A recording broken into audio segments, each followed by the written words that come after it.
Hey, it's Pam Daniels again. So we want to talk now about materials that you can use for laser cutting, desktop milling, and not 3D printing. We already have our filament for that.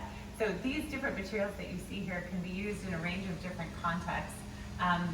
All of these are from Inventables, which is a Chicago-based company that calls themselves the hardware store for designers.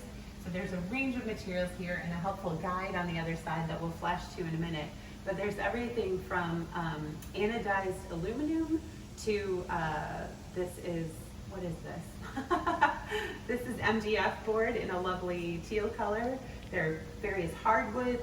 There are mirrored surfaces. This is green acrylic, which looks a lot like glass, but it's acrylic.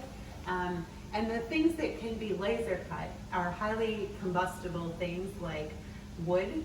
So plywood up to a 1/4 inch can be laser cut. Mat board can be laser cut.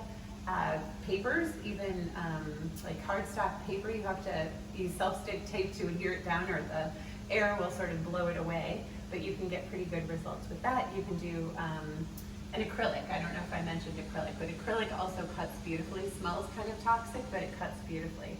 So there are a range of acrylics and woods up here.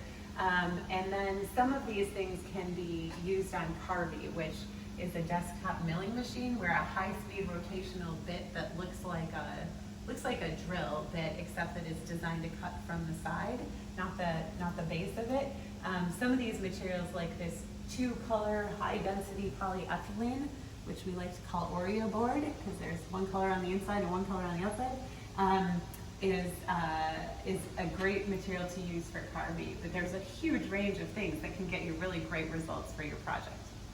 So there's a guide to what all the various materials are here. It's not going to help you a ton if you're not in the space. You should just go to inventables.com. And then some general sizes and prices for exactly what's on the wall are right here. So when you get back to the Ford building and campus is open again, you can get your hands on these.